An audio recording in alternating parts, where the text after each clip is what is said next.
día de hoy el tema que vamos a estar estudiando es lecciones del fracaso y restauración de Pedro. Padre, en esta mañana, Señor, te agradecemos por este privilegio de abrir juntos tu palabra, de que tú nos hables, Señor amado, y de que tú nos exhortes, nos consueles, nos confrontes, Señor, que cortes donde tengas que cortar, Señor, que hables donde tengas que hablar, pues tú conoces la vida de cada uno de nosotros. Señor, te pedimos que en esta mañana salgamos restaurados, Señor. Salgamos bendecidos, Señor. Por favor, Dios, te lo rogamos en el nombre de Jesús, por los méritos de Cristo nuestro Señor. Amén.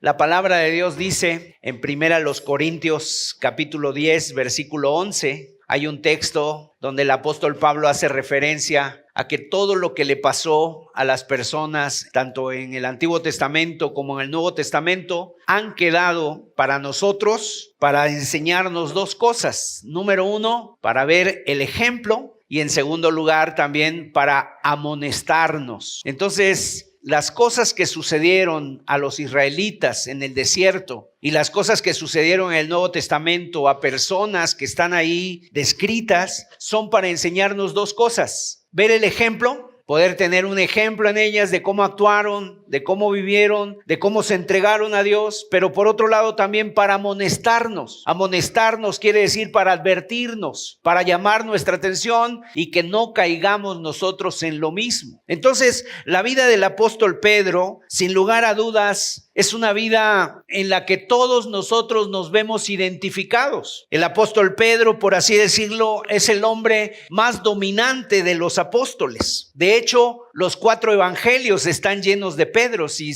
usted los ha leído. Si usted ha visto los evangelios, no hay de otro apóstol del que se hable más que de la vida de Pedro. Después de nuestro Señor Jesucristo, el nombre que más es mencionado con frecuencia en los evangelios es Pedro. Ningún discípulo se atrevió jamás a querer reprender al maestro como lo hizo Pedro. Imagínense usted qué osadía. Ningún discípulo confesó con tanto denuedo a nuestro Señor como Pedro. Ningún discípulo jamás reconoció tan abiertamente a nuestro Señor como lo hizo Pedro. Y nadie se entrometió e interfirió, inclusive lo llegó a tentar como Pedro lo hizo. O sea, él hizo esfuerzos por ambos lados, tanto de exaltarle como por el otro lado también de hablar cosas que en un momento fue exhortado y reprendido por nuestro Señor. Entonces, definitivamente, yo creo que nos identificamos con él porque todos somos Pedro. De hecho, a lo mejor alguien puede decir, pues ese discípulo, ¿cómo era? Era audaz, pero también hablaba palabras que a veces no se daba cuenta. Sin embargo, este hombre está en nuestra piel. Si tú quieres ver quién es Pedro, tenemos que voltear a nuestro lado y decir, Pedro está a mi lado. Pero también así como tú ves Pedro a tu lado derecho, a tu lado izquierdo, también el otro lo verá en ti, porque todos tenemos parte de Pedro. ¿Es capaz de tener una fe intrépida? Cuando el Señor Jesús le dice que está andando sobre las aguas y Pedro le dice, Señor, si eres tú, manda que yo vaya a ti sobre las aguas. Y entonces Pedro salta de la barca, se tira al agua, pero entonces empieza a quitar su mirada del Señor y se fija en las circunstancias, comienza a dudar y se hunde. Pedro es aquel que está dispuesto a prometer fidelidad, una lealtad total, una lealtad innegociable, ilimitada, hasta el punto de decir, Señor, yo te seguiré hasta la muerte. Pero poco tiempo después, Pedro lo niega. Y aún inclusive con juramentos, con blasfemias, diciendo que no le conocía. Y entonces Pedro está entre nosotros. Todos somos Pedro. Tenemos algo de él. Su corazón late en nuestro pecho. Su sangre corre por nuestras venas. Pero miren una cosa, Pedro tiene una caída, un fracaso en su vida. Y muy seguramente muchos de los que estamos aquí hemos tenido también esos fracasos, esas caídas, esos tropiezos. Y la palabra de Dios nos enseña que cuando alguien cae, No es que lo haga de repente. Si una persona ha tenido un tropiezo aquí entre nosotros o los que nos están escuchando, si una persona ha tenido así un tropiezo, no es que lo hace de la noche a la mañana. Es más bien un proceso. Algo está pasando en la vida de nosotros, algún descuido, alguna concesión que tenemos, que hacemos, otra concesión hoy, otra concesión mañana, un paso aquí, otro paso allá.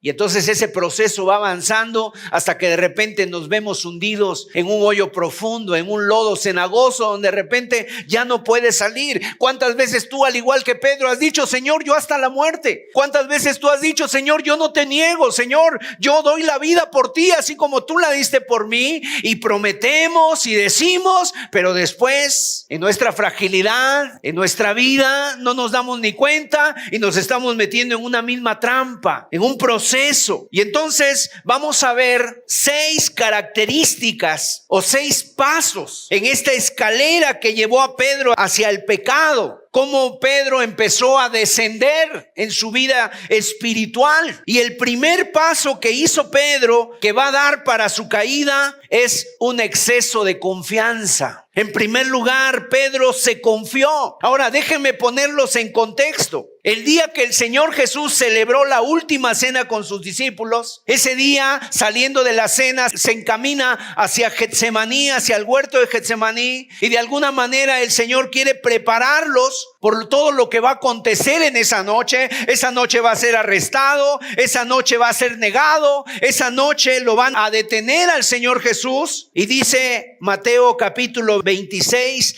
versículo 31. Dice así la palabra: entonces Jesús les dijo: todos vosotros os escandalizaréis de mí esta noche, porque escrito está: heriré al pastor y las ovejas del rebaño serán dispersadas. Todos se van a escandalizar, van a tropezar, dice. Y entonces Pedro, mira lo que contesta, la respuesta de Pedro en el verso 33. Respondió Pedro, le dijo: aunque todos se escandalicen de ti, yo nunca me escandalizaré. Y mira, Lucas, que es un evangelio también, hablando de esto mismo, Lucas 22:33, él anota lo que Pedro añade ahí. Dice, él le dijo: Señor, dispuesto estoy a ir contigo, no solo a la cárcel, sino también a la muerte. O sea, lo que está diciendo aquí Pedro es: Señor, los otros te pueden fallar, te podrán fallar, pero yo sé quién soy, Señor. Yo este pecado no lo voy a cometer. Yo no me voy a dejar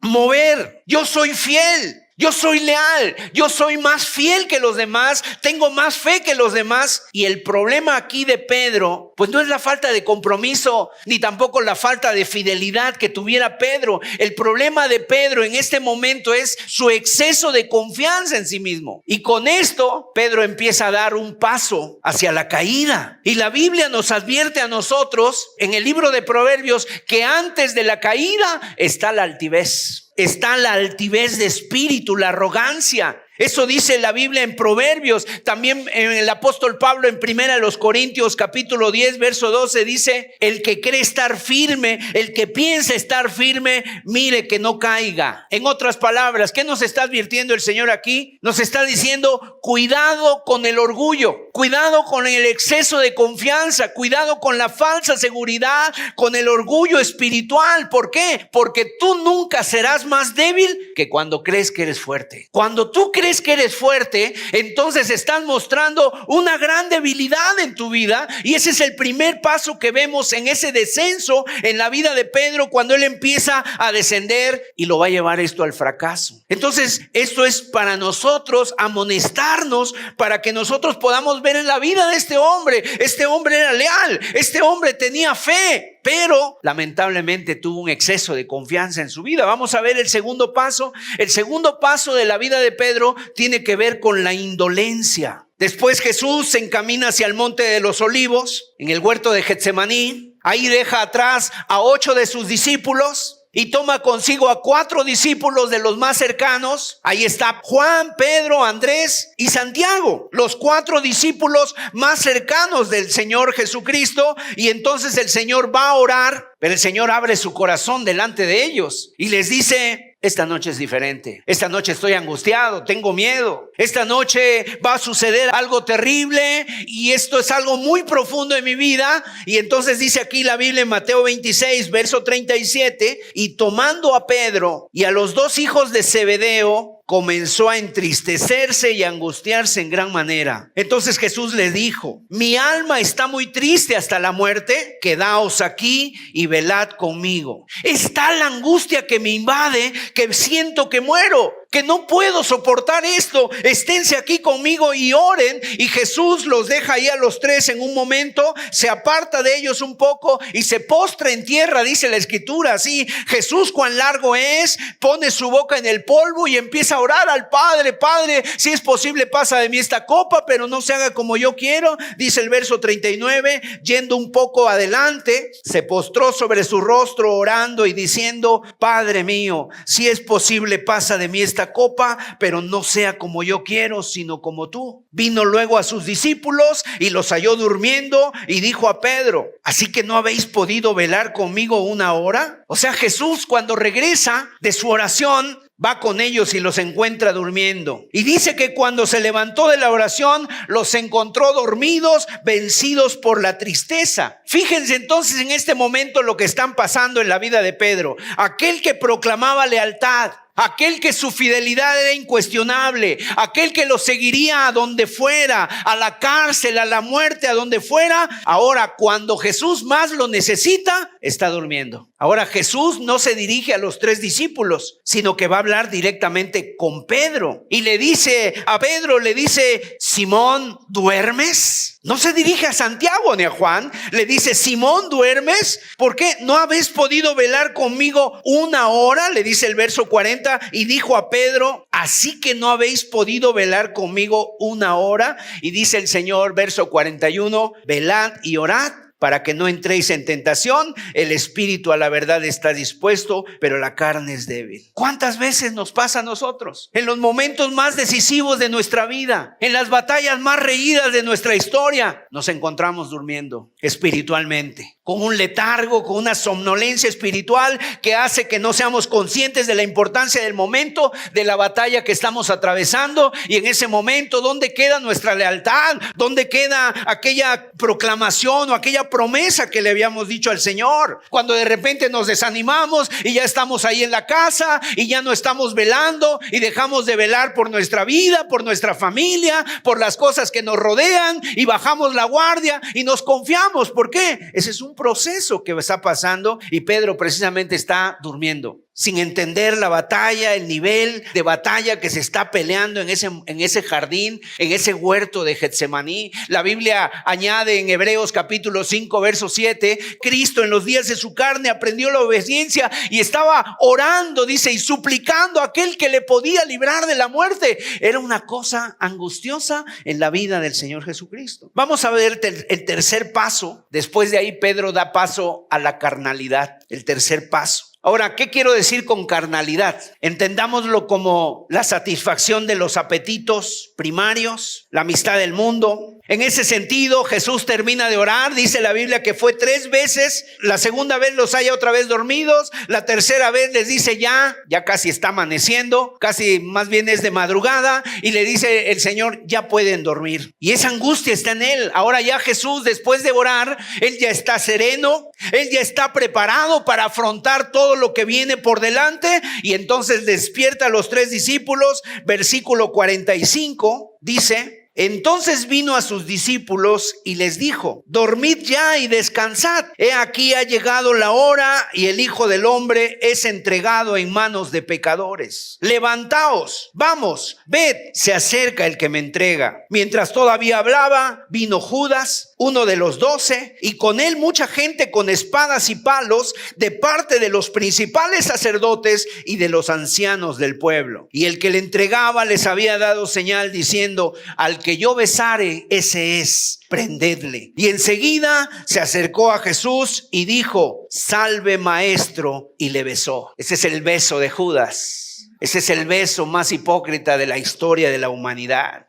También vemos aquí algo curioso. El Señor Jesús no vestía diferente a los demás discípulos. No traía una ropa distinta a los demás. no traía un peinado distinto a los demás, o sea, se podía confundir rápidamente entre los demás. Así que Judas, para señalar al Señor, tuvo que darle un beso, y con ese beso entregó a su maestro. Y entonces los soldados prenden a Jesús, y en ese momento uno de ellos, de los discípulos, hirió a un siervo del sumo sacerdote cortándole la oreja. De tal manera que los evangelistas Marcos, Lucas, Mateo coinciden con la expresión, y los tres se expresan de la misma manera diciendo que uno de ellos hirió al siervo del sumo sacerdote. O sea, alguien de los discípulos sacó una espada que traía consigo y agarró y le cortó la cabeza, pero obviamente el machetazo no iba a la oreja, el machetazo iba al cuello, pero muy probablemente este hombre se movió y le alcanzó a cortar la oreja. Pero Juan capítulo 18 verso 10 nos da los detalles. ¿Quién era este discípulo? Entonces Simón Pedro, aquí vemos a Pedro, que tenía una espada, la desenvainó e hirió al siervo del sumo sacerdote y le cortó la oreja derecha, y el siervo se llamaba Malco. O sea, Juan es el único que dice que este siervo al que le cortaron la oreja se llamaba Malco, y que el que desenvainó la espada fue Pedro. Así que Jesús se dirige a Pedro en el versículo 52 de Mateo 26, dice: entonces Jesús le dijo, vuelve tu espada a su lugar, porque todos los que tomen espada, a espada perecerán. ¿Acaso piensas que no puedo ahora orar a mi Padre y que Él no me daría más de 12 legiones de ángeles? O sea, Pedro no está entendiendo la lucha. Pedro está usando el arma equivocada. No era con espada. Pedro estaba en la batalla equivocada, contra la persona equivocada y con la motivación equivocada. El Señor Jesús lo pone en contexto y le dice: si yo necesitase de este tipo de ayuda, Pedro, si de esto se tratara, pues yo no te diría a ti, yo rogaría al Padre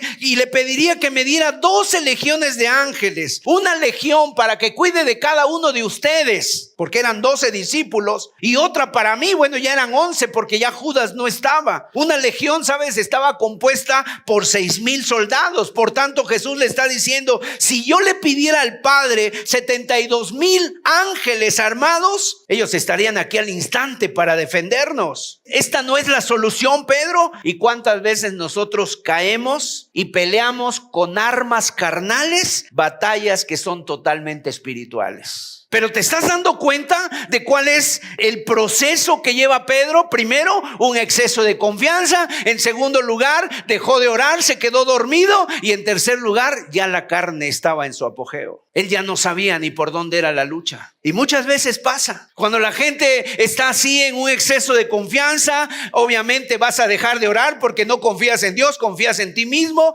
Pero de repente ya quieres solucionar los problemas por ti mismo, con tu voz, levantando la voz en tu casa, haciendo aspavientos, pensando que es contra sangre y carne la lucha. Efesios capítulo 6 verso 12 lo dice de una forma muy clara: porque no tenemos lucha contra sangre y carne, sino contra principados, contra potestades, contra los gobernadores de las tinieblas de este siglo, contra huestes espirituales de maldad en las regiones celestes. Querido hermano, querido amigo, tu problema, tu lucha no es contra tu esposo, no es contra tu esposa, no es contra tus hijos, no es contra tu vecino, no es contra tu compañero de trabajo, no es con esa persona que te está haciendo últimamente la vida imposible. Tu problema es un problema espiritual. Por lo tanto, no uses armas carnales. No sirven las armas carnales para ese tipo de batallas espirituales. Lo único que van a lograr o la vas a lograr es empeorar la situación, porque te va a llevar a un círculo vicioso de fracaso, de hundimiento, y ahí entonces ya entra la carne, y a ver quién grita más, y a ver quién da el primer golpe, a ver quién ofende más al otro, y de esa manera se lleva al fracaso, al hundimiento. La Biblia dice: las armas de nuestra milicia no son carnales. Segunda a los Corintios capítulo 10 verso 4 y verso 5: porque las armas de nuestra milicia no son carnales, sino poderosas en Dios para la destrucción de fortalezas, derribando argumentos y toda altivez que se levanta contra el conocimiento de Dios y llevando cautivo todo pensamiento a la obediencia a Cristo. Y aquí Pablo de paso nos está instruyendo acerca de cómo es esta batalla, de cómo tenemos que pelear las batallas. Y nos dice que en esta batalla no tratas de cambiar a las personas por medio de tus fuerzas, sino que en primer lugar esas armas espirituales nos van a cambiar a nosotros, descubriendo la mentira detrás de cada argumento, porque la batalla muchas veces, ¿sabes dónde está? Está aquí en nuestra mente. En nuestra mente está la batalla, porque Satanás va a intentar infundirnos pensamientos que nos van a llevar a dudar de la bondad de Dios,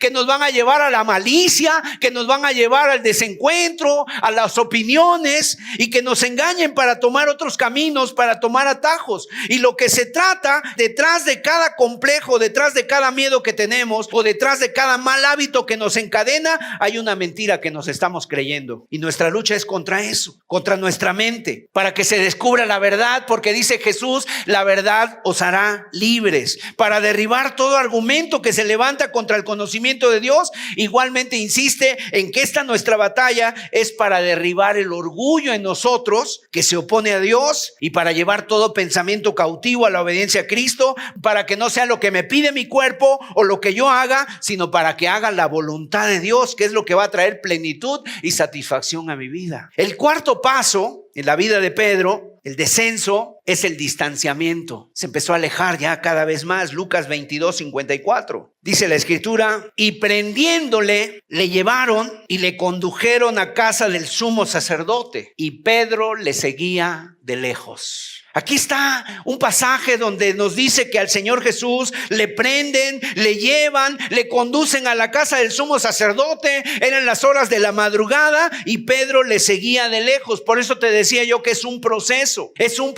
uno detrás de otro. El exceso de confianza, la falta de oración, después de ahí la carnalidad, y ahora ya viene el estar lejos. Pedro seguramente nunca pudo imaginar que actuaría como lo está haciendo ahora. Tal vez hasta ese momento ni se da cuenta. Él se veía firme por su amor a Jesús. Él le prometió a Jesús que lo seguiría hasta la cárcel, hasta la muerte. Y cuando llega el momento de la verdad, cuando prenden a Jesús, el corazón de Pedro se hace chico, se acobarda, se hace pequeño, no tiene valor, y entonces se aleja y comienza a seguir a Jesús de lejos. ¿Cuántos cristianos el día de hoy, o personas que se dicen cristianas, están siguiendo a Jesús de lejos? No quieren predicar, o sea, no quieren perder de vista a Jesús, pero les falta valor para comprometerse. No tienen valor y entonces se alejan. No quieren perderlo de vista, pero no quieren también que otros sepan que son discípulos de Cristo, y entonces se convierten en cristianos de la secreta y se convierten en cristianos de lejos. No vayan a pensar que yo soy un fanático. No vayan a decir que yo también soy uno de esos, aleluyas. Y no, eso no es para mí. Y están en la iglesia, y a lo mejor aquí entre nosotros yo no lo sé, pero cuando salen se comportan como agentes secretos del reino. Nadie sabe lo que son. Siguen a Jesús de lejos. ¿Te has dado cuenta de los espías de la CIA, de la KGB, que han andado por todos lados y de repente eran espías? O sea, andaban secretos, agentes secretos. ¿Cuánta gente el día de hoy hay así? Yo sigo a Jesús, pero de lejitos. Y el quinto paso tiene que ver con la mundanalidad, con esa amistad con el mundo. Lucas 22:55. Y habiendo ellos encendido fuego en medio del patio, se sentaron alrededor, y Pedro se sentó también entre ellos. O sea, ya Pedro ahora ya está lejos de Jesús, pero ahora está cerca de los enemigos de Jesús. Y ya está sentado entre ellos. Pedro, ¿qué haces ahí en la boca del lobo? Juan capítulo 18, verso 18 dice, y estaban en pie los siervos y los alguaciles que habían encendido un fuego porque hacía frío, y se calentaban. Y también con ellos estaba Pedro en pie, calentándose. Ahora, yo quiero que usted preste atención en esto. Cuanto más te alejas de Cristo, más cerca estarás de aquellos que le rechazan. Más cerca estarás de aquellos que le escarnecen, que se burlan de Jesús. Y aquí Pedro está ya rodeado de malas compañías. Y con ellos está rompiendo un principio que él conocía muy bien. En el Salmo 1, seguramente usted ha leído el Salmo 1, es uno de los salmos muy hermosos de la palabra de Dios. ¿Qué dice el Salmo 1, capítulo 1? El varón que no anduvo en consejo de malos, ¿qué más? Ni estuvo en camino de pecadores, ni en silla de escarnecedores se ha sentado. Y cuando encienden fuego en el patio, Pedro va a instalarse buscando comodidad, buscando calor en medio de la noche, pero de esa manera él se encuentra en medio del círculo de los que están haciendo escarnio de Jesús y se burlan de él. Él está ahí, Pedro, escuchando todo tipo de conversaciones, las burlas, los insultos, y él está enmudecido. Mis amados hermanos, ¿cuántos cristianos el día de hoy buscando la comodidad, el calor que el mundo ofrece? Pero ahí están también los burladores, los escarnecedores, y los cristianos completamente callados, sin poder decir en ningún momento: yo soy un seguidor de Jesús. Entonces ve el proceso en la vida de Pedro. Número 1, un exceso de confianza. Número 2, la falta de oración en su vida. Se quedó dormido. Número 3, la carnalidad, el sacar la espada, ¿verdad? Y querer usar armas carnales contra algo, en algo espiritual. Número 4, viene precisamente el distanciamiento. Número 5, ya está sentado entre ellos. Y número 6, la caída. La negación explícita a Cristo. Lucas 22, 56 y 57. Pero una criada, al verle sentado al fuego, se fijó en él y dijo: también este estaba con él. Pero él lo negó diciendo: mujer, no lo conozco. Fíjate, Mateo, el evangelista, nos muestra cierta progresión. Nos muestra que la primera vez que lo señalan, Pedro como que se desentiende, diciendo: no sé de qué estás hablando, mujer. Pero después viene otra. Mateo 26, verso 69, dice: Pedro estaba sentado fuera en el patio, y se le acercó una criada diciendo: tú también estabas con Jesús el Galileo. Mas él negó delante de todos diciendo: no sé lo que dices. La segunda vez que lo acusan o que lo señalan como un discípulo de Jesús, él niega que no lo conoce, pero al mismo tiempo ya está jurando. Verso 71. Saliendo él a la puerta, le vio otra y dijo a los que estaban allí: también este estaba con Jesús el Nazareno. Pero él negó otra vez con juramento: no conozco al hombre. Y la tercera vez, cuando ya lo identifican como un discípulo de Cristo, nos dice entonces algo más fuerte: que él comenzó a maldecir y a jurar: no conozco al hombre. Versos 73 y 74. Un poco después, acercándose los que por allí estaban, dijeron a Pedro: verdaderamente también tú eres de ellos, porque aún tu manera de hablar te descubre. Entonces él comenzó a maldecir y a jurar: no conozco al hombre. Y enseguida, ¿qué dice? Cantó el gallo. Queridos hermanos, sinceramente al leer estas palabras del Evangelio, dan temor. Dan temor porque nosotros somos hombres. Porque la Biblia dice: el que quiere estar firme, mire que no caiga. Porque la palabra de Dios dice: pues tampoco te burles de tu hermano, de tu amigo cuando caiga, cuando le vaya mal. Más bien aquí lo que nosotros tenemos que ver esta enseñanza es con temor, es con temblor. Es decir: Señor, guárdame, porque Pedro está en mí. Yo soy Pedro. ¿Cuántas veces hablo? ¿Cuántas veces digo? ¿Cuántas veces prometo? ¿Cuántas veces me comprometo y nada de lo que digo es real? A la vuelta de la esquina yo estoy actuando igual o hasta peor que él. No podemos dejar de ver este pasaje sin sorprendernos con la sinceridad del Nuevo Testamento. El Nuevo Testamento nos habla, ¿verdad? Y este es un pasaje sinceramente vergonzoso que seguramente algún autor, si hablara de él mismo, podría ocultar. Sin duda sería la negación de Pedro. Lo sorprendente es que conocemos esta historia porque saben una cosa: es el mismo Pedro el que tuvo que contarla. Si no hubiera permanecido, obviamente oculta su negación, su caída. Sin embargo, la Biblia nos muestra que Dios conoce perfectamente cómo somos, de qué estamos hechos. La Biblia dice que somos polvo. Así que por lo tanto, mis amados, cuidado con la arrogancia, cuidado con la vanidad. Pedro perdió completamente el control de sus emociones. No solamente seguía a Jesús de lejos, sino también su conducta indica ya que estaba muy lejos de Jesús. ¿Y cuántos cristianos no solamente están negando a Jesús con su silencio,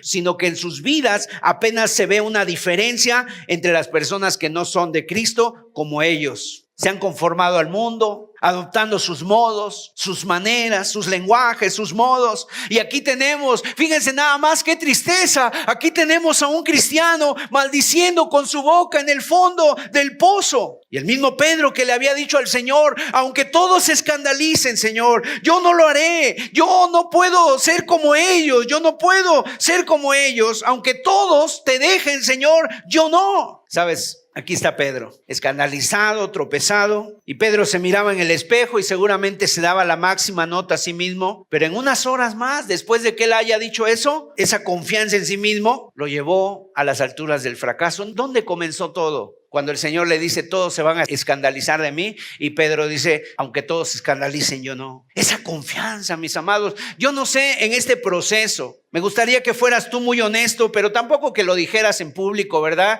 Ni que nadie levantara la mano, pero tú lo puedes decir. ¿Te encuentras tú en alguno de estos pasos? ¿Has dejado de orar? ¿Has dejado de buscar a Dios? ¿Sigues a Jesús de lejos? ¿Te falta ese compromiso con Dios? ¿Has caído en la carnalidad? ¿En pleitos, en blasfemias, en pecados, en malas palabras? ¿En ver cosas que no convienen en tu vida espiritual? Mis amados hermanos, Pedro es un ejemplo de ellos para nosotros. Hay una lucha interna muchas veces en nosotros. El apóstol Pablo dice ahí en Romanos 7, dice, lo que no quiero hacer, lo hago. Y yo no sé cómo tú vienes en esta mañana, lo que hayas pasado en tu vida. Tal vez estás aquí hoy, a lo mejor quebrantado, roto. Nunca te imaginaste lo que pudieras pasar o lo que has estado pasando. Y a lo mejor en esta mañana sientes culpa, sientes tristeza, sientes vergüenza. Hay personas con las que he platicado y muchas veces te das cuenta que viven en amargura, no logran perdonarse a sí mismo. Yo no sé si ese sea tu caso, tus fracasos, tus heridas, tus tropiezos que te llevan a pensar que tú ya no eres digno, que tú ya no vas a poder estar con Jesús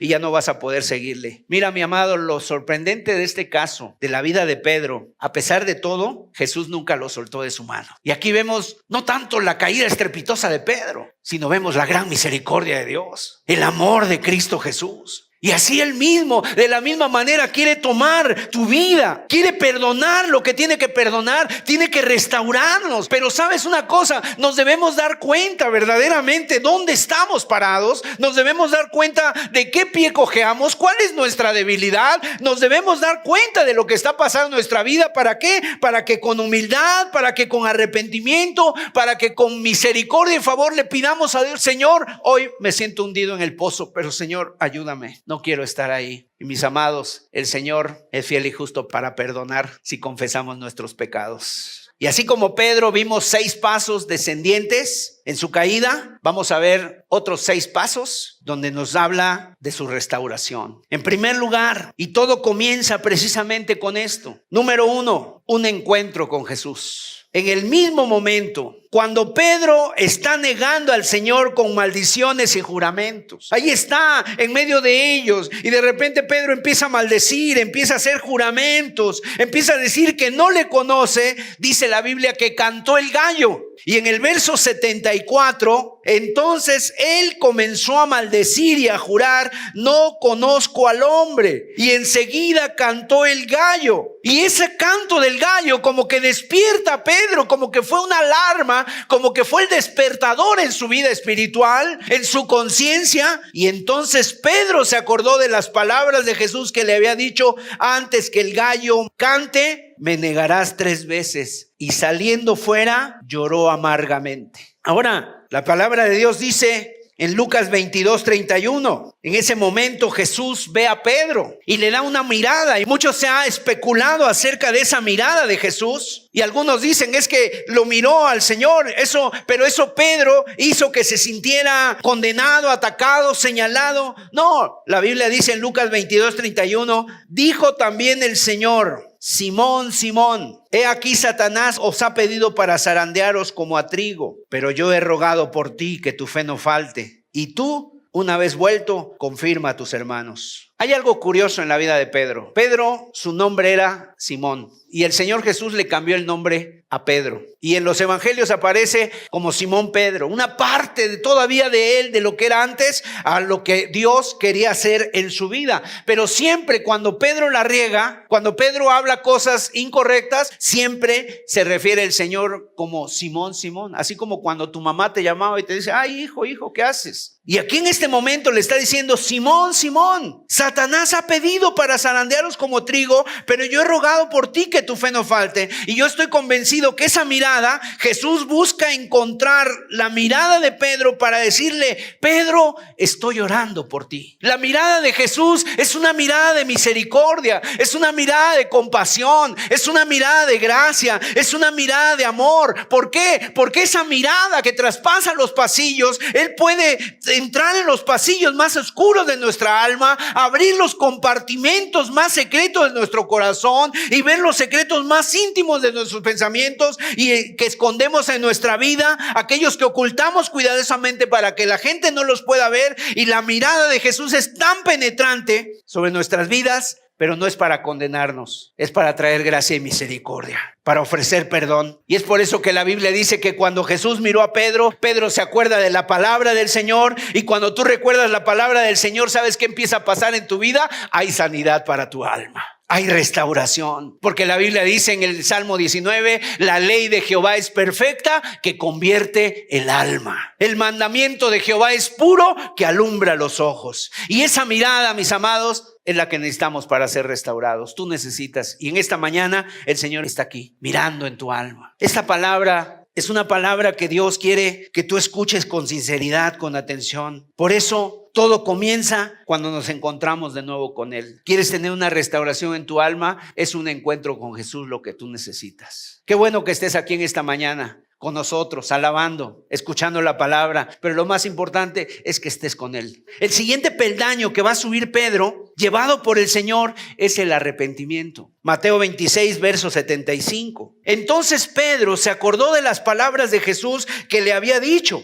antes que cante el gallo, me negarás 3 veces. Y saliendo fuera, lloró amargamente. Ahora, aquí hay que diferenciar las lágrimas. Porque como seres humanos todos lloramos, pero hay que reconocer cuáles son las lágrimas. En la Biblia hay lágrimas de arrepentimiento, pero también en la Biblia hay lágrimas de que muchas veces no nos salimos con la nuestra. Hemos sido pillados, hemos sido agarrados en alguna trampa que queríamos hacer y de repente nos sentimos tristes, pero no por Dios, sino nos sentimos tristes porque nos agarraron. En caso de un ladrón que detienen robando una casa y cuando lo detienen y lo tienen ahí ya esposado, empieza a lamentarse y ¿saben lo que dice? No está arrepentido de haberse metido a la casa, sino que está arrepentido de decir, ay, hubiera sido a la del vecino, ahí no me hubieran agarrado. No está arrepentido por lo que ha hecho. Lo que lamenta es el castigo que va a recibir como consecuencia de sus actos. Ahora, en la religión católica hay 2 palabras que utilizan. La primera palabra es atrición. ¿Qué quiere decir atrición? Es la pena por el pecado, por el temor al castigo que vas a recibir. Esa es atrición. Seguramente usted la ha escuchado. Pero hay algo completamente diferente a la atrición, porque este tipo de arrepentimiento no tiene ningún valor, no va a recibir perdón. Lo contrario, lo que Dios aprecia, lo que Dios valora, lo que Dios no desprecia, dice la Biblia en el Salmo 51, es el corazón contrito y humillado. ¿Cuál es? La contrición. ¿Contrición qué es? Pesar por el pecado. Y eso es lo que está pasando en la vida de Pedro. En la vida de Pedro hay contrición, hay convicción de pecado. La Biblia dice que Pedro se siente pesaroso, Pedro se siente avergonzado, Pedro lloró amargamente, no por miedo al castigo que va a recibir, sino porque ha ofendido a Jesús, a quien él amaba entrañablemente. ¿Cómo es posible? ¡Qué miserable de mí! Si él dio su vida por mí. Si Él me sacó de donde yo estaba, del pecado, del mundo, si no hay nadie que me haya dado palabras como Él, si Él es el pan de vida, Señor, o sea, si yo mismo dije, tú eres el Hijo del Dios Altísimo. Y sabes una cosa, eso es lo que busca Dios en nuestros corazones. ¿Qué tipo de convicción, qué tipo de arrepentimiento hay en tu vida? ¿Hay atrición solamente? ¿Estás apesadumbrado pero por las consecuencias del pecado? Mucha gente el día de hoy está temerosa porque se va a ir al infierno. Es que así como vivo, me espera el infierno. Pero nunca ha habido una convicción, una convicción de pecado, de decir verdaderamente, perdóname Señor, porque tú has dado mucho por mí. Dice el Salmo 51, verso 17, los sacrificios de Dios son el espíritu quebrantado. Al corazón contrito y humillado no despreciarás tú, oh Dios. Ahora, ¿cómo puedes tú distinguir entre la atrición y la contrición? Bueno, el que se arrepiente no se queda en el mismo lugar. El que se arrepiente, si se queda en el mismo lugar, solamente fue atrición. Pero el que se arrepiente y no permanece en el pecado, no se queda en el pecado, eso es un verdadero arrepentimiento. El arrepentimiento tiene frutos. No solamente son lágrimas, no solamente es pesar, no solamente es decir perdóname porque mentí, perdóname porque ofendí. Es un fruto. Está haciendo lo contrario. El que robaba ya no roba. El que tiene amargura ahora perdona. El que decía mentiras ahora dice la verdad. El que robaba ahora no solamente ya no roba, sino que trabaja para ayudar a aquel que no tiene. Y el Señor Jesús está diciéndote que es hora que dejes el ambiente en el que estás, que te apartes de lo que estás escuchando, de lo que estás mirando, de lo que estás haciendo, que dejes las malas compañías, que dejes la carnalidad, que ahora sí busques a Dios verdaderamente, que te pongas a orar y que en lugar de tener confianza en ti mismo, empieces a confiar en Dios y le des las riendas de tu vida a Cristo, que rompas con el pecado. En tercer lugar, el tercer peldaño que sube Pedro es cuando el Señor le llama por su nombre. La siguiente ocasión después de esto, cuando a Pedro aparece en el Nuevo Testamento, ya el Señor ha pasado por el juicio, ya fue a la cruz, ya fue sepultado. Pero como no hubo tiempo, porque ya venía el día de reposo de forma inmediata, hubo que hacerlo a prisa. La Biblia dice que el primer día de la semana las mujeres vienen al sepulcro con hierbas aromáticas, con ungüentos para ungir el cuerpo de Jesús, pero que cuando llegan encuentran la tumba del Señor vacía y un ángel del Señor que está ahí les dice: mujeres, no se asusten, están buscando a Jesús de Nazaret, el que fue crucificado, ha resucitado, no está aquí, mirad el lugar donde le pusieron, ir y decir a sus discípulos y a Pedro. Marcos 16, versos 6 y 7. Él va a ir a Galilea, así como les dijo. Dice: mas él les dijo: no os asustéis, buscad a Jesús Nazareno, el que fue crucificado, ha resucitado, no está aquí, mirad el lugar en donde le pusieron. Pero id, decid a sus discípulos. ¿Y qué dice? Y a Pedro, que va delante de vosotros a Galilea, allí le veréis, como dijo. Fíjense, noten eso. Cuando el ángel le dice a las mujeres que avisen a los discípulos, obviamente está incluido Pedro, porque él es uno de sus discípulos. Pero entonces, ¿por qué dice que le cuenten a los discípulos y a Pedro? ¿Por qué hace una mención específica de este Pedro? Yo entiendo que Jesús a estas alturas conocía perfectamente que Pedro ya no se sentía como un discípulo, que él estaba avergonzado, él estaba afligido, él estaba lleno de remordimiento. Había fracasado en ese momento. ¿Sabes qué necesitaba Pedro? Necesitaba una palabra de ánimo. Qué fácil hubiera sido para el Señor decir: díganle a mis discípulos que nos vemos en Galilea, que allá yo voy. Pero de Pedro ni lo menciono. Ese hombre no me trae buenos recuerdos. Jamás dijo eso el Señor. Pedro ya no era una piedra, sino, ¿sabes qué? Ahora Pedro ya no era piedra, como dice la Biblia que su nombre quiere decir. Pedro quiere decir piedra, pero en este momento Pedro ya no era una piedra. Pedro estaba hecho polvo ya. Él había negado la fe, él había negado al Señor, él había renunciado a seguir a Jesús. Pero ¿sabes una cosa maravillosa? Jesús no renunció a Pedro, no se rindió con él. Y quizás tú también en esta situación, muy probablemente han pasado por tu mente: ¿cuántas veces tirar la toalla? Incluso dejar el camino del Señor. Pero ¿cuántas personas están así? ¿O has querido abandonarlo todo? Lo que te quiero decir es que a pesar de nuestros fracasos, Dios no se da por vencido contigo. Por eso estás aquí hoy, porque Él te conoce. Cuando estás tú a punto de caer más bajo, Dios te llama por tu nombre, para que sepas que Él te conoce y para que sepas que Él sabe lo que estás pasando y que se acuerda específicamente de ti. Él sabe tu dolor, sabe tus llantos, sabe tus lágrimas, y por eso te llama por su nombre. ¿Sabes qué ha de haber maravillado a eso a Pedro en ese momento? ¿Dijo mi nombre? A ver, otra vez. ¿Dijo que yo? Específicamente mi nombre, sí. Gracias, Señor, porque tú te acuerdas de mí. ¿Cuántas veces ha pasado que a lo mejor tú ya no quieres nada, pero el Señor está pensando en ti. Un cuarto peldaño que sube. Primero el llamado de Jesús, o sea, el encuentro de Jesús, la mirada de Jesús. El segundo peldaño, el arrepentimiento en la vida de Pedro. El tercero, le llama por su nombre. Y el cuarto, le da una segunda oportunidad.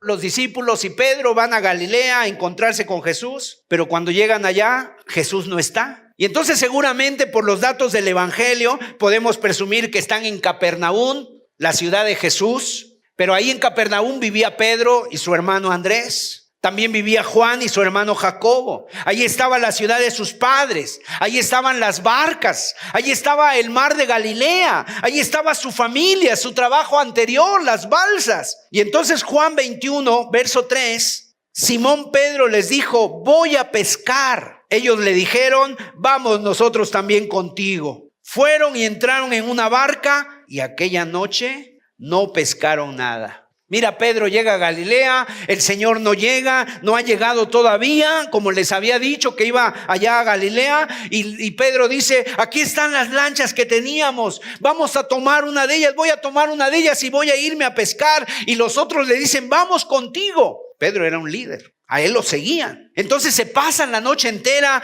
pescando y la Biblia dice que no llegan a pescar nada. Ya está amaneciendo, ha pasado toda la noche y Jesús se aparece en la playa paseando. Pero como todavía está muy oscuro, es de madrugada, está amaneciendo, ellos no lo distinguen, no saben quién es. Pero Jesús les llama y se dirige a ellos y les dice, Juan 21, verso 4 y 5, cuando ya iba amaneciendo, se presentó Jesús en la playa, mas los discípulos no sabían que era Jesús, y les dijo: hijitos, ¿tenéis algo de comer? Le respondieron: no.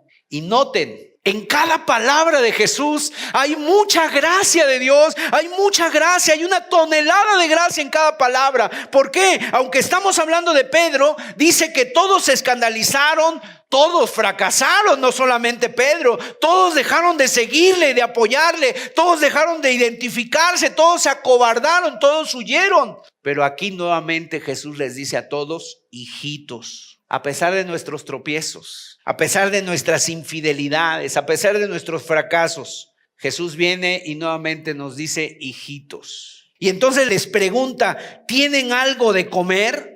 Y les dice: no. Y entonces Jesús, verso 6, les dice: echad la red a la derecha de la barca y hallaréis. Entonces la echaron y ya no la podían sacar por la gran cantidad de peces. Me imagino que en ese momento se movieron todas las cosas y hasta los peces ahí corrieron diciendo: oye, Jesús ha dado una orden que nos vayamos a la derecha. Y a la derecha se fueron y sacaron gran cantidad de peces. Y entonces Juan le dice a Pedro, entonces aquel discípulo a quien Jesús amaba dijo a Pedro: es el Señor. Simón Pedro, cuando oyó que era el Señor, se ciñó la ropa porque se había despojado de ella y se echó al mar. Pedro, sin pensarlo, se tira al mar, va nadando hasta la orilla. Estaban aproximadamente a unos 90 metros, 200 codos de la orilla. Y cuando llegan a la orilla, se encuentran a Jesús, que Jesús había hecho una hoguera y tiene ahí pan y tiene pescado puesto sobre las brasas y los invita a desayunar. Qué desayuno tan hermoso, ¿no? Yo no sé ustedes, pero todo esto a mí me suena a mucho. Me pregunto si hay algo aquí mayor de lo que estamos leyendo. Yo no sé ustedes, ¿verdad? Pero todo lo que está ocurriendo, ¿sabes cómo se le llama esto? Yo no sé si te ha pasado. El día de hoy se le llama como un déjà vu o déjà vu, ¿no? Algo que de repente te acuerdas que ya había pasado y que en un momento dices: yo aquí ya estuve, esta escena yo ya la viví, aquí yo no sé si está pasando esto, pero aquí esto ya lo habían vivido. Porque años atrás, cuando el Señor llama a Pedro, lo mismo pasó ahí en Capernaum, en el mismo lago, las mismas barcas, la misma agua, con esas mismas barcas. Jesús hizo lo mismo cuando habían ido a pescar y no habían pescado nada y se produjo la primera pesca milagrosa, y entonces Jesús los llama a dejar las redes para convertirlos en pescadores de hombres. Y no solamente Jesús recrea el momento del llamado, sino que también recrea la escena cuando Pedro le niega. Y fíjense cómo reproduce la hoguera. Ahí está la hoguera en la que Pedro le había negado junto a esos hombres, pero ahora está Jesús. Entonces lo identifican a la luz de la hoguera y a Pedro empieza a maldecir, a negar. Pero en ese contexto parecía como un lenguaje profético, como cuando Jeremías cargaba un yugo, ¿verdad?, sobre el cuello para que la gente viera sin palabras lo que les iba a ocurrir por vivir alejados de Dios. Y aquí parece que Jesús les quiere recordar que revivan por medio de la experiencia tan dramática que Él un día los llamó, pero que los sigue llamando, que Él sigue contando con ellos, que Él no los ha echado, que no ha dejado de contar con ellos como sus discípulos y sigue queriendo cumplir sus propósitos en sus vidas, pero especialmente en la vida de Pedro.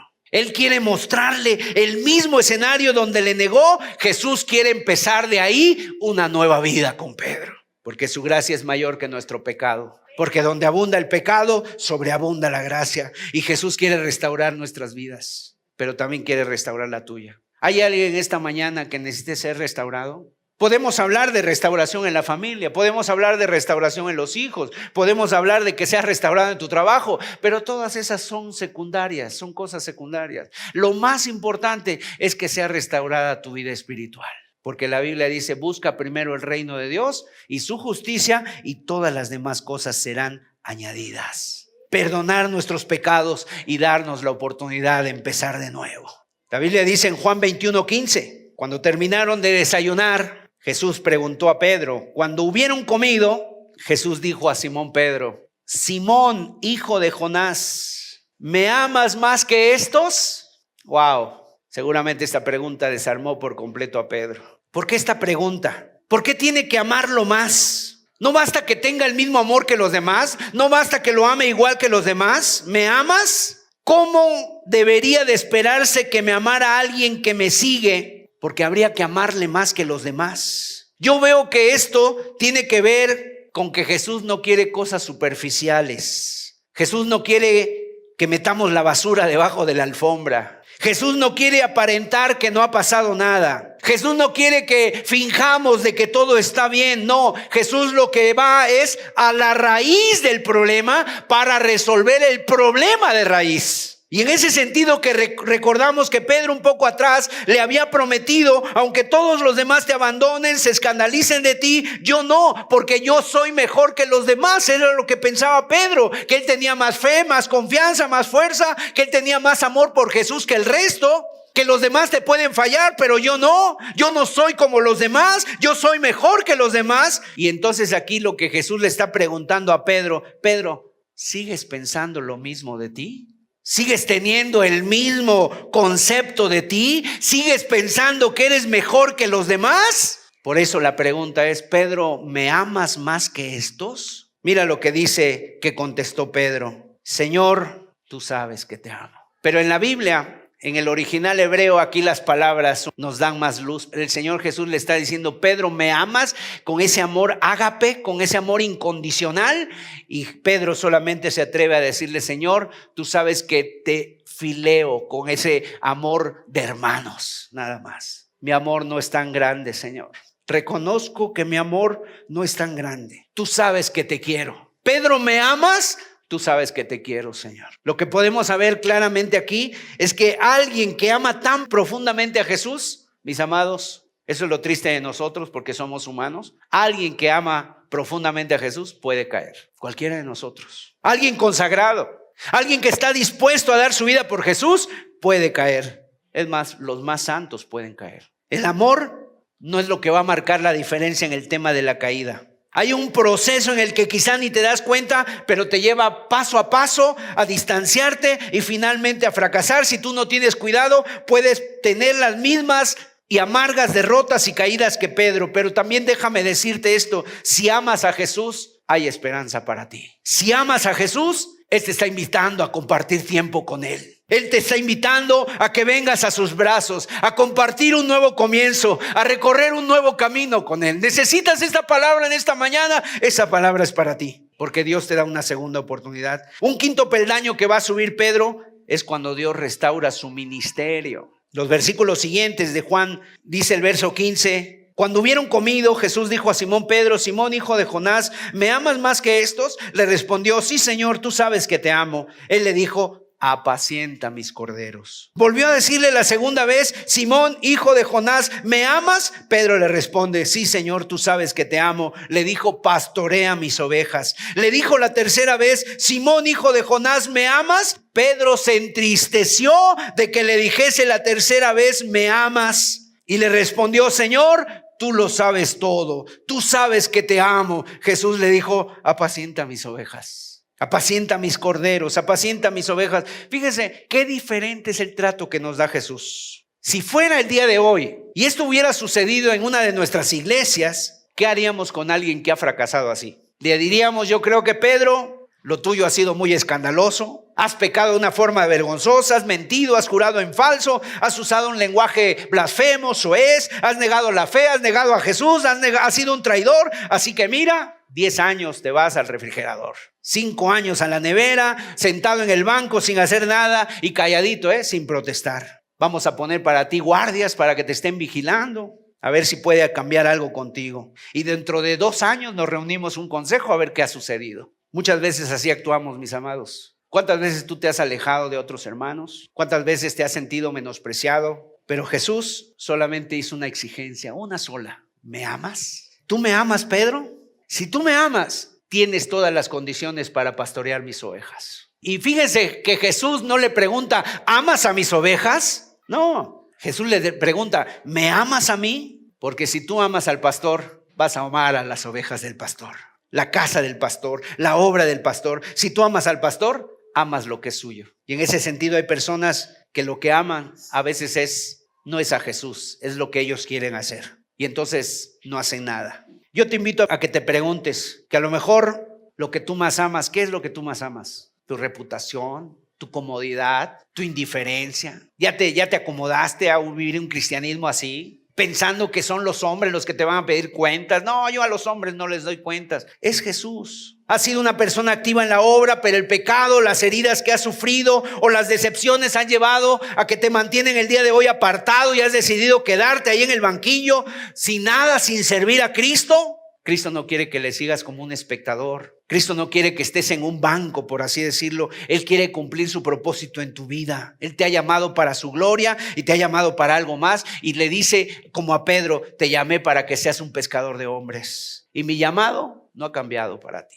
Finalmente, para concluir, el sexto paso es que Dios le da un poder a Pedro. No solamente le da el llamado nuevamente, le dice: apacienta mis corderos, apacienta mis ovejas, sino que ahora después le dice: yo te quiero usar, y le da poder. En Hechos capítulo 2, dice el verso 2: y de repente vino del cielo un estruendo como de un viento recio que soplaba, el cual llenó toda la casa donde estaban sentados, y se les aparecieron lenguas repartidas como de fuego, asentándose sobre cada uno de ellos. Y fueron todos llenos del Espíritu Santo y comenzaron a hablar en otras lenguas según el Espíritu les daba que hablasen. Verso 14: entonces Pedro, poniéndose en pie con los 11, alzó la voz y les habló diciendo: varones judíos y todos los que habitáis en Jerusalén, esto sea notorio y oíd mis palabras. Porque estos no están ebrios, como vosotros suponéis, puesto que es la hora tercera del día, mas esto es lo dicho por el profeta Joel. Y en los postreros días, dice Dios, derramaré de mi espíritu sobre toda carne, y vuestros hijos y vuestras hijas profetizarán, vuestros jóvenes verán visiones, y vuestros ancianos soñarán sueños. Y de cierto, sobre mis siervos y sobre mis siervas, en aquellos días derramaré de mi espíritu, y profetizarán. Y seguido de esto, ¿sabes qué? Uno de los discípulos se levanta y predica un mensaje poderoso, cristocéntrico, anunciando la muerte, la resurrección, la ascensión de Cristo, el señorío de Cristo. Y ¿sabes? Ese predicador, ¿quién es? Es Pedro. ¿Qué reacción hubo ante este mensaje? Dice el verso 37 de Hechos 2: al oír esto, se compungieron de corazón y dijeron a Pedro y a los otros apóstoles: varones hermanos, ¿qué haremos? Pedro les dijo: arrepentíos y bautícese cada uno de vosotros en el nombre de Jesucristo para perdón de los pecados, y recibiréis el don del Espíritu Santo. Porque para vosotros es la promesa, y para vuestros hijos, y para todos los que están lejos, para cuantos el Señor nuestro Dios llamare. ¿Sabes cuántas personas se convirtieron ese día? 3,000 personas. bautizadas, integradas a la iglesia. Desde ese momento Pedro es otro hombre. Pedro desde ese momento es un hombre de oración. Pedro desde ese momento es un hombre humilde. Es un hombre que reconoce su necesidad. Y Pedro es el que tiene las llaves ahora para abrir las puertas del evangelio a judíos y a gentiles. Y Pedro predica y los corazones de los hombres se derriten por la poderosa obra del Espíritu Santo en su vida. Mis amados, tal vez tú has pensado en desistir en algún momento, pero el Señor te ha traído aquí en este día para que te levantes.